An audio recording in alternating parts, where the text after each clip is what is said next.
Olá pessoal, agora a gente vai ver aqui como trabalhar com vetores e funções aqui em C Sharp, ou seja, como a gente criar um vetor e como a gente conseguir passar um vetor como parâmetro para uma função aqui.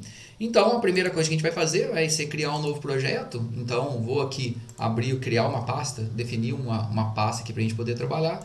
Vou criar uma pasta aqui, vou chamar ela de Arrays aqui, que é onde que a gente vai trabalhar. Vou selecionar essa pasta e dentro dela vou criar um novo projeto aqui para poder separar. Vou colocar aqui que eu confio, abrir o nosso terminal aqui, dar um .NET New Console -n, o nome aqui do nosso projeto aqui.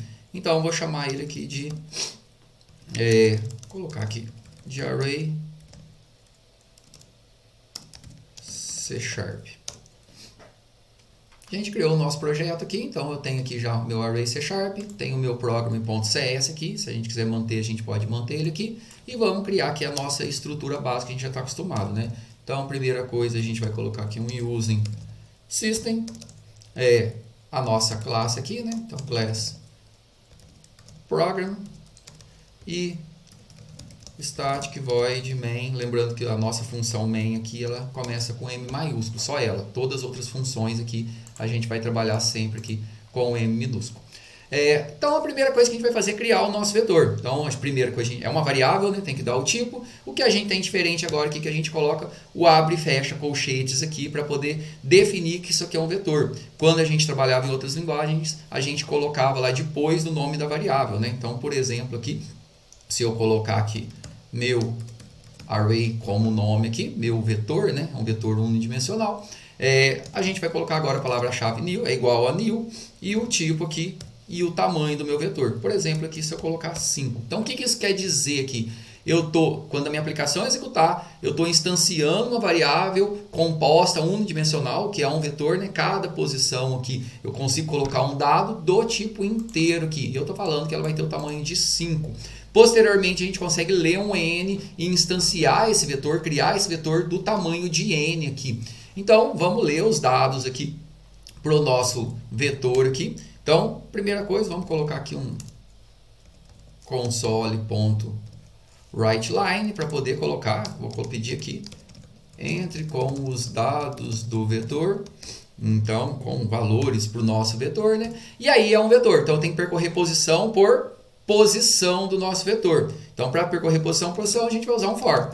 O que a gente tem diferente aqui é que a gente pode declarar o i aqui dentro do for. Então, for int i. Então, isso é chamado aqui um built-in aqui. Eu estou declarando de forma interna aqui essa variável. Ela só existe enquanto esse for existir. Esse for deixou de existir e ela desaloca essa área de memória. Se eu declarar externo, ele existe durante toda a execução aqui do meu main. Então, para o meu i saindo de 0, porque o meu vetor começa na posição 0, vai até n-1, enquanto o meu vetor, meu i aqui, for menor que o quê? For menor que o tamanho do vetor. E aí a gente tem um ponto interessante aqui em C Sharp, né? Ao invés aqui da gente colocar aqui meu i menor que 5, que nesse momento é 5 aqui, a gente consegue, como o meu vetor que ele é instanciado em termos de execução aqui, eu consigo pegar aqui a minha variável, o meu array, e ter uma função aqui, eu tenho um atributo que eu já consigo visualizar qual que é o tamanho dele, que é o length, ou seja, length é o comprimento dele. Então, ao invés de fazer meu i menor que 5 aqui, que isso aí seria fixo para esse tamanho 5,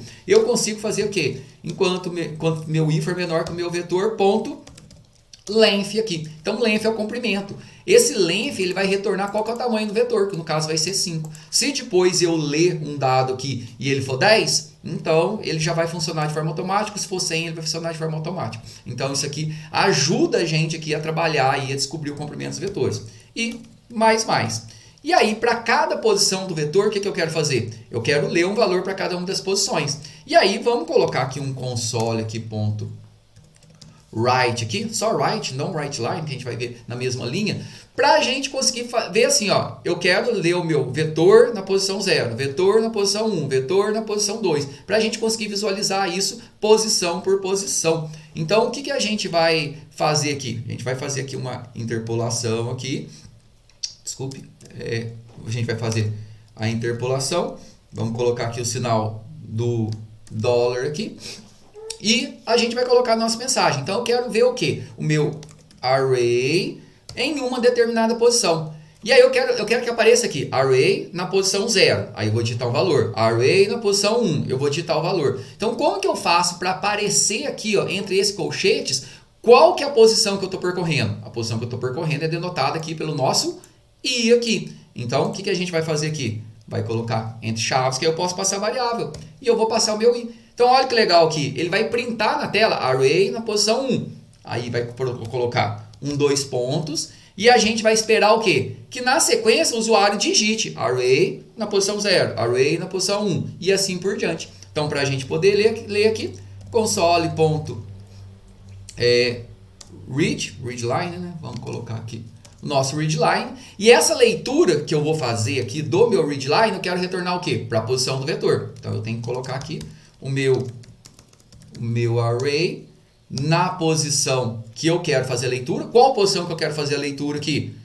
Na posição 0, depois 1, depois 2, depois 3, na posição de i. Vai receber o retorno quê? Da leitura aqui do meu readline. Por que está dando erro? Porque o meu array é do tipo inteiro. E aqui a leitura que a gente faz ele é do tipo string. Então a gente tem que colocar aqui o meu int.parse.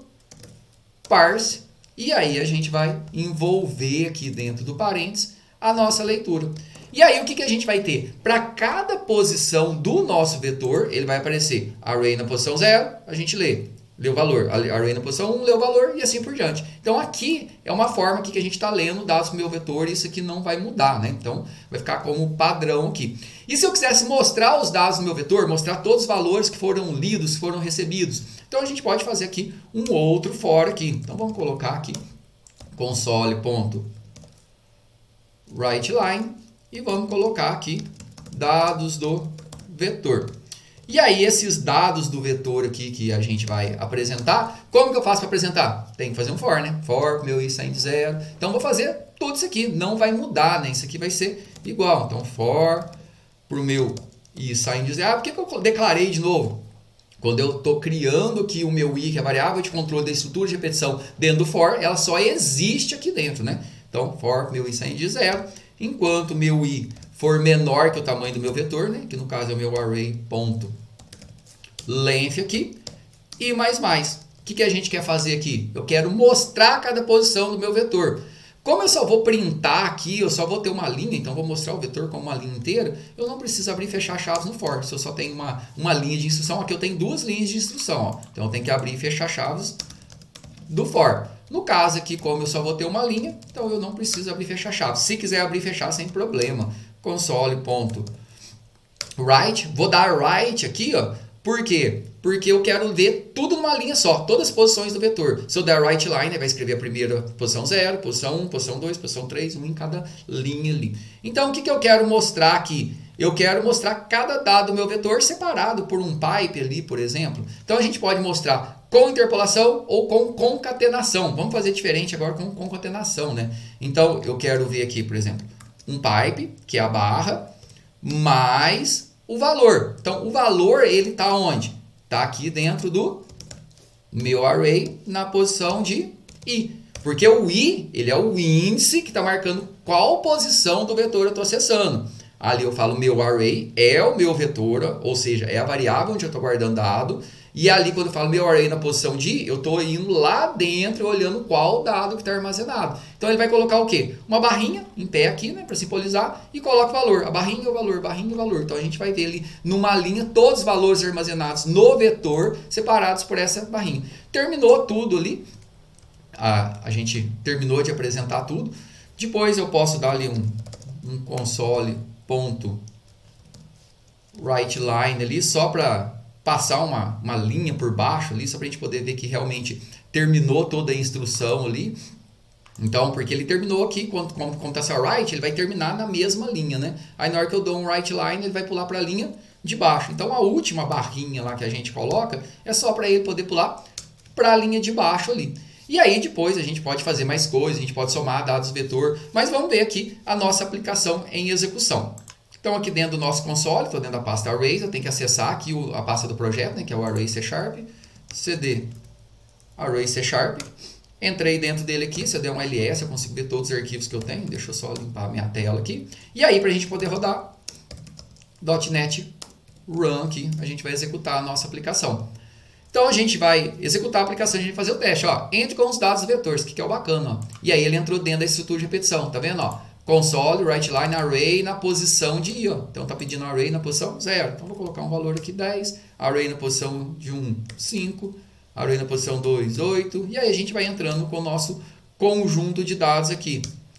Li todos os valores, então ele saiu do índice 0 até o índice 4. Então se ele tem 5 posições, vai de 0 até n-1.